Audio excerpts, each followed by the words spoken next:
Olá, amigos e amigas que acompanham o canal do Luiz Ademar. Grande abraço a todos. Terminou neste domingo, 21 de maio, a sétima rodada do Campeonato Brasileiro da Série B, hein? Ao contrário da Série A, da Série C, da Série D, que vão terminar só na segunda-feira, ou seja, amanhã, a Série B terminou neste domingo, porque terça e quarta-feira já acontece a oitava rodada. Então teremos jogos na terça, na quarta, e aí final de semana já vem a nona rodada. Vai ser rapidinho essa semana aí com jogos a praticamente todos os dias. Bom, temos novidades no G4 e temos novidades no Z4. No G4, o líder Vitória perdeu a segunda seguida e olha, pode perder a liderança. Por quê? Porque o Vila Nova, que venceu o CRB lá em Maceió, o Vila Nova voltou para o G4 com um jogo a menos, e se vencer esse jogo a menos, ele é o novo líder. Ele vai a 17 e vira o novo líder passando o Vitória. E um detalhe, com a derrota do Vitória, o Atlético Goianiense bastava ganhar em casa para assumir a ponta. Ele empatou. O Criciúma bastava vencer em casa para reassumir a ponta. Perdeu do Ceará. E o Guarani, com um empate com a Ponte Preta na casa da Ponte Preta, duelo de Campinas, saiu do G4 e entrou o Vila. Com um detalhe, não é só o Vila que pode passar o Vitória e chegar aos 17 pontos. O Sport também. Ele tem 11 pontos, agora ele é o oitavo colocado, depois de fazer 3-0 no Botafogo de Ribeirão Preto em Recife, só que ele tem 2 jogos a menos. Assim como o Vila, ele pode chegar lá em cima na primeira colocação. Ou seja, a briga promete nas próximas rodadas. E lá na zona do rebaixamento, a Ponte fez um gol diante do Guarani aos 44 do segundo tempo e estava saindo da zona do rebaixamento. O Guarani empatou aos 50 praticamente do segundo tempo e voltou com a Ponte para a zona do rebaixamento. O CRB teve um jogador expulso no início da partida, tomou de 3 do Vila Nova em casa e olha, voltou para a zona do rebaixamento. O Juventude, na estreia do Thiago Carpini, venceu a Chape lá em Chapecó e saiu da zona do rebaixamento. Olha quanta coisa tem para a gente falar dessa sétima rodada. Bom, antes de mais nada, quero convidá-los a fazer inscrição aqui no canal do Luiz Ademar, ativar o sininho para cada novo vídeo você ser avisado e, principalmente, dê o seu like, dê sua opinião. Vamos trocar aquela ideia que a gente faz no meu Twitter, no meu Instagram, Luiz Ademar JR, certo? Bom, vamos começar a rodada que foi lá na sexta-feira, sábado e domingo. Foram os jogos dessa sétima rodada. E a gente vai começar na sexta-feira com o Vitória, o líder Vitória, que perdeu a primeira na última rodada depois de 5 vitórias segundos e acabou perdendo a segunda consecutiva. Né? E olha, perdeu para o Mirassol, jogando em Mirassol no interior de São Paulo e perdeu sem poder ser contestado. O Mirassol, acompanhei a partida, foi melhor o tempo todo. O jogo teve um certo equilíbrio no começo do primeiro tempo, depois o Vitória foi retraindo. A jogada pelos lados do campo, principalmente com o Oswaldo, não entraram, até que o Christian, já no finalzinho do primeiro tempo, num bate-rebate, o Vitória reclamou muito que foi falta no goleiro, que foi pé alto. Entendi que era disputa de bola, a bola estava no alto, não estava no chão, enfim. Mas tem reclamação por parte do Vitória de um possível dividida com o goleiro. A bola sobrou e o Christian fez 1-0. No comecinho do segundo tempo, o Christian, com 3 minutos, fez 2-0. E o Vitória pouco incomodou. Foi uma vitória maiúscula do Mirassol, que chegou a entrar no G4 provisoriamente com essa vitória. Ele foi a 13 pontos, chegou a entrar, mas com a sequência da rodada, ele virou o sexto colocado com os mesmos 13 pontos do Guarani, ou seja, está um do G4. Muito boa a campanha do Mirassol, que vamos lembrar, mandou o Ricardo Catalá embora, né? E trouxe o Mozart, que tinha sido mandado embora do Atlético Goianiense. E está subindo. Já o Vitória continua na liderança com 15 pontos, junto com o Atlético Goianiense agora. Nos critérios, ele é o líder, porém pode ser ultrapassado ainda pelo Vila Nova e pelo Sport. É sempre bom a gente pontuar isso. E olha, quem poderia assumir com essa derrota do Vitória a liderança é o Atlético Goianiense. O Atlético Goianiense jogou logo depois. O Vitória jogou às 19 horas, o Atlético Goianiense jogou às 21h30. Pegou o Avaí, que estava estreando o técnico Gustavo Morínigo. Gustavo Morínigo, né, trabalhou no Ceará recentemente, tinha trabalhado no Curitiba, e com a demissão do Alex, ele estreou. Fez um ferrolho, o Atlético martelou o jogo inteiro, teve as principais oportunidades de gol, mas acabou ficando no 0 a 0. 0 a 0 que impediu o Atlético de assumir a liderança. Ele ficou aos 15 pontos do Vitória, mas o saldo de gols do Vitória é muito superior. Então ficou Vitória com 15, Atlético Goianiense com 15. O Avaí, que esse ponto importante, caiu uma posição de 14º para 15º, mas não entrou na zona do rebaixamento. Entendo que nesse momento essa é a grande situação. Já quem poderia assumir também a liderança já neste domingo era o Criciúma. Bastava vencer e ele passava o Vitória e assumia ou reassumiria a liderança. Perdeu em casa de 2 a 1 para o Ceará. O Ceará parece que começa a engrenar na competição. O Nicolas, logo com 2 minutos, fez 1 a 0. O Marquinhos Gabriel cobrando pênalti empatou ainda no primeiro tempo. Jogo bom, jogo lá e cá. Chegou no segundo tempo, no finalzinho do primeiro tempo, o Eric fez 2 a 1. 2 a 1 e aí fomos para o intervalo, aquela coisa normal, o Criciúma se lançou ao ataque, tentou, 16.073 pessoas apoiando, Criciúma foi, mas não chegou nem ao empate. Criciúma, com esse resultado, ele caiu para a quarta colocação, ele era terceiro, caiu para a quarta, continua dentro do G4, né? Até para a gente ver depois a situação de Sport de Vila, mas enfim, quarta colocação, caiu uma posição e deixou de ser líder. O Ceará, com essa vitória, subiu 2 posições, é o 11º, tem 10, mas já está 4 ali do G4, né? E 4 do Z4. Está ali no meio de tabela, parece que vai começar a engrenar. Vamos ver, né? E fechando esse G4, o Vila, o último jogo agora dessa rodada, nesse domingo, o Vila foi jogar com o CRB lá no Rei Pelé. O CRB, né, situação meio complicada, Humberto Louser pressionado, o treinador e tudo. O Lucas Lima é expulso com 15 minutos do primeiro tempo. Aí fica difícil, né? Aí o Vila passeou em cima do CRB, o Guilherme Parede fez 1 a 0 aos 30 do primeiro tempo, o Luciano Noninho aos 44, ou seja, com 1 a mais matou o jogo no primeiro tempo. No segundo tempo, ainda numa jogada do Luciano Noninho, cruzamento, o Marlone de cabeça fez 3 a 0, vitória maiúscula do Vila. O Vila voltou para o G4 no lugar do Guarani. Ele é o terceiro colocado com os mesmos 14 do Criciúma, mas nos critérios ele está na frente do Criciúma e tem 14. O Vitória líder e o Atlético Goianiense vice tem 15, mas ele tem um jogo a menos. Então, situação privilegiada do Vila, que voltou ali para o G4. E ele não só voltou para o G4, como ele empurrou o CRB de volta para a zona de rebaixamento. O CRB era o 15º colocado, foi a 18º, voltou para a zona do rebaixamento e deixou a situação do Humberto Louser prejudicada, hein? Então, Vitória primeiro com 15, Atlético Goianiense com 15, Criciúma, o Vila terceiro com 14, Criciúma quarto com 14 e o Mirassol, que ganhou do Vitória, é o sexto com 13, porque 13 também tem o Guarani, que depois de um jogo muito forte, acho que o Guarani para mim foi melhor no primeiro tempo, embora o grande lance do primeiro tempo foi um pênalti que foi marcado a favor da Ponte, mas o VAR detectou depois que o jogador estava impedido e aí acabou, né? No segundo tempo, o jogo ficou muito equilibrado, chance dos dois lados, mas muita marcação, os goleiros bem, até que numa cobrança de escanteio do Elvis, aos 44 do segundo tempo, o artilheiro Gé de cabeça faz 1 a 0.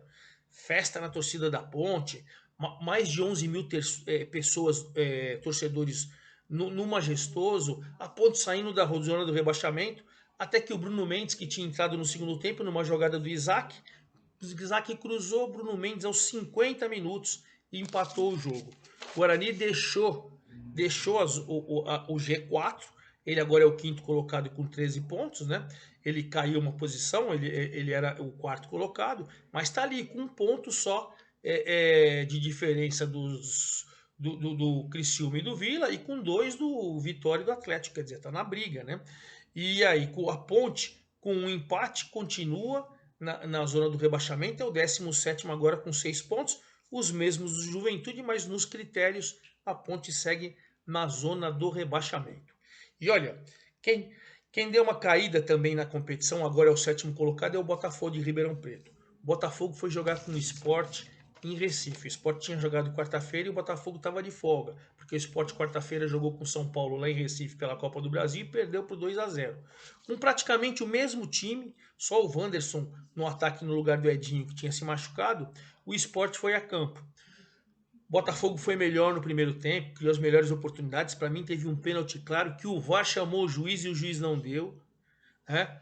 Mas no finalzinho do primeiro tempo, numa jogada do Sport, o Wanderson foi cruzar, a bola bateu no zagueiro Márcio e foi gol do Sport. 1-0. Veio o segundo tempo e aí o Botafogo degringolou, o jogo ficou lá em um determinado momento, até que o Wagner Love acaba fazendo 2-0 com 14 minutos. Aí o Botafogo morreu, o Sport teve mais oportunidades e o Wagner Love ainda aos 47 fez 3-0 para 18.822 mulheres, crianças e portadores de alguma deficiência. Tá punido, o Sport não pode ter torcedor, aí o que fez o STJD? Legal, tem feito isso, liberou para mulheres, crianças e pessoas com portadores de deficiência. Muito legal e estava lotado então, né? Quase 19 mil pessoas de torcedores do Sport. O Sport, com esse resultado, ele subiu, ele foi para a oitava colocação com 11 pontos, ele era o nono, só que ele tem 2 jogos a menos, ele pode ser líder. Então, situação privilegiada. E o Botafogo, que era o quinto, caiu para sétimo, caiu 2 posições ali, mas também está uma vitória de voltar para o G4. Quer dizer, não dá para você desesperar.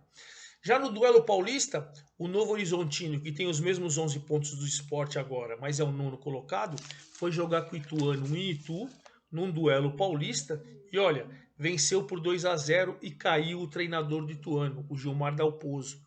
10º treinador demitido em 7 rodadas. Tá tendo demissão atrás de demissão nessa CRB, hein? Ou nessa Série B. Sem contar que o CRB tá com o treinador pendurado também e o próprio, depois eu vou mostrar para vocês aqui, Marcelo Chamusca também pendurado no Tombense. Então a situação complicada. Pois bem, Novo Horizontino foi melhor o tempo todo que o Ituano.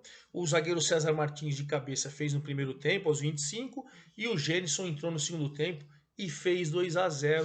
Vitória maiúscula do Novo Horizontino, que subiu uma posição, foi a nona colocação, e deixou o Ituano cair 3 posições na 14ª posição, a 1 ponto da zona do rebaixamento, hein?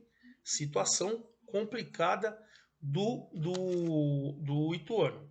Já o Londrina, que foi o time que abriu essa 7ª rodada, lá na sexta-feira, às 19 horas, foi jogar com o Tombense. O Tombense não joga na cidade de Tombos, ele joga na cidade vizinha de Muriaé, né? E 4ª derrota seguida do Tombense, que não consegue se afastar da zona do rebaixamento. Contratou o Rafinha, moleque muito bom de bola, que foi campeão da Série A3 com o Capivariano. Precisa de reforço realmente o Tombense. O Londrina foi melhor o tempo todo. O zagueiro, garoto Gabriel, de cabeça, fez 1-0 aos 25 do segundo tempo. Primeiro gol dele no profissional, ele vem da base do Londrina. E depois o Paulinho Mocelin fez um lindo gol, fazendo um carnaval na defesa do Tombense. Fez 2-0. O Londrina foi para a 10ª colocação, subiu 2 posições. E o Tombense caiu uma posição, era o 18º, foi para a 19ª. Continua na zona do rebaixamento, numa situação intranquila, hein? Londrina 10, o Ceará que venceu o Criciúma 10, 11º, e em situação delicada a Chape, 12ª com 8 pontos, ao perder o duelo em casa hoje para o Juventude, que estava estreando o técnico Thiago Carpini, vice-campeão paulista com Água Santa, ganhou a primeira do Palmeiras, mas foi goleado na segunda e perdeu o título, mas uma campanha brilhante. Inclusive ele tem contrato para voltar o ano que vem para o Paulistão, Série D, Copa do Brasil, tudo pelo Água Santa. Mas enfim, ele aceitou o desafio de assumir a vaga do Pintado para tirar o Juventude da zona do rebaixamento e logo na sua primeira partida, na estreia, venceu por 2-0 a Chape em Chapecó, hein? O Argel também ficou meio pendurado com esse resultado, hein? 4.930 torcedores estiveram presentes, pressionaram, reclamaram da Chape, e o Juventude com o Nenê jogando bola. Achei que ele jogou bem, não fez aquela grande partida, mas, por exemplo, no gol do David no primeiro tempo, o Nenê fez o lançamento, o David saiu, deu um drible, chutou a bola, bateu no zagueiro, matou o goleiro 1-0. No segundo tempo, Rodrigo Rodrigues, o artilheiro, foi a 3 gols, é um dos artilheiros do campeonato, fez 2-0 e uma vitória maiúscula do Juventude, que saiu da zona do rebaixamento, subiu 3 posições, ele era o penúltimo colocado, era o 19º, agora o 16º, saiu da zona de rebaixamento, deu um alívio para sua torcida e deixou a Chape aí cair 4 posições para a 12ª colocação e com o Argel pressionado. Então se a Chape tem 8, quem tem 8 também agora, mas subiram 3 posições na 13ª colocação, é o Sampaio. Sampaio que estava ali, zona de rebaixamento e tal, pegou o Lanterninha ABC, que acabou de mandar embora o técnico Fernando Marchiori, ainda não contratou ninguém, e o Sampaio, mesmo aos trancos e barrancos, conseguiu vencer por 1-0 com um gol no início da partida do Marcinho. 5 minutos, fez 1-0, depois o jogo foi equilibrado e tal, o Sampaio soube somar esses 3 pontos importantíssimos, subiu 3 posições, deixou ali próximo da zona de rebaixamento, tem 8 pontos, e o ABC segue na lanterninha com 1 ponto apenas, ficando em situação delicada. É só a 7ª rodada, mas olha, ele já vai depender de 2, 3 rodadas para sair, o que é sempre preocupante. Então Sampaio subiu, 13º com 8, o Ituano que perdeu do Novo Horizontino é o 14º com 7, o Avaí que empatou é o 15º com 7, o Avaí empatou com o Atlético Goianiense, né? Juventude que venceu é o a Chape é o 16º, e aí na zona do rebaixamento temos a Ponte que empatou com o Guarani, o CRB que perdeu em casa do Vila, o Tombense que perdeu em casa do Londrina e o ABC. Então só para você recapitular, Vitória com 15, Atlético Goianiense com 15, Criciúma 14, Vila 14 e o G4. Só que o Vila tem um jogo a menos, pode ser líder, e o Sport, apesar da 8ª colocação com 11 pontos, tem 2 jogos a menos, pode chegar a 17, pode ser líder também. Então essa é a situação. Ponte com 6, CRB com 5, Tombense com 4 e ABC com 1, zona de rebaixamento.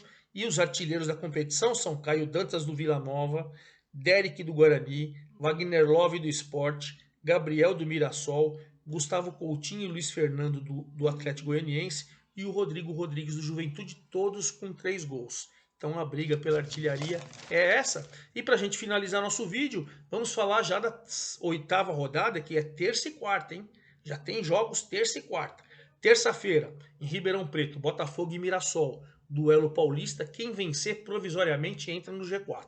Provisoriamente, tá? Quem vencer.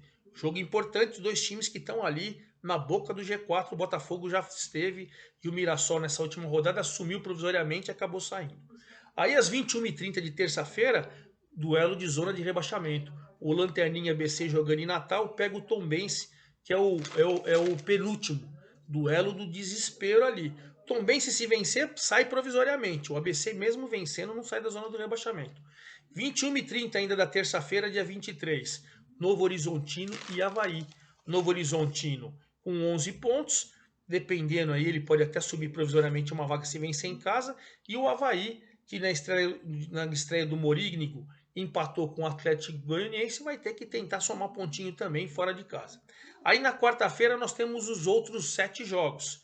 Juventude e Atlético Goianiense. Juventude saiu da zona do rebaixamento, em casa pega o Atlético Goianiense dentro do G4. Quarta, 24/5 às 19 horas. 19 horas também, Londrina e Ceará. 2 times de meio da tabela que vêm de vitória, né? Aí também às 19 horas, o líder Vitória contra o CRB, zona de rebaixamento. Duelo dos opostos, duelo nordestino. 19 horas também, Vila e Ituano. Vila dentro do G4, com a possibilidade de assumir até a liderança, recebendo Ituano no desespero, demitiu o treinador e está ali próximo da zona do rebaixamento. 21h15, Guarani e Chape. Guarani querendo voltar para o G4 e a Chape querendo não entrar no Z4. Duelo de opostos também. 21h30, Sampaio, que está ali próximo da zona do rebaixamento, contra a Ponte, lá no Maranhão, São Luís do Maranhão. Jogo das 21h30 da quarta-feira. E também às 21h30, o Criciúma, dentro do G4, recebe o Sport, que pode ser líder, tem 2 jogos a menos, mas vencendo essa partida, de repente pode até já entrar no G4. Jogão, Criciúma Sport, encerrando a 8ª rodada às 21h30 da quarta-feira. Certo? E olha, na próxima quinta-feira eu venho com todos os detalhes da 8ª rodada da Série B do Campeonato Brasileiro. É isso aí, forte abraço a todos, até lá!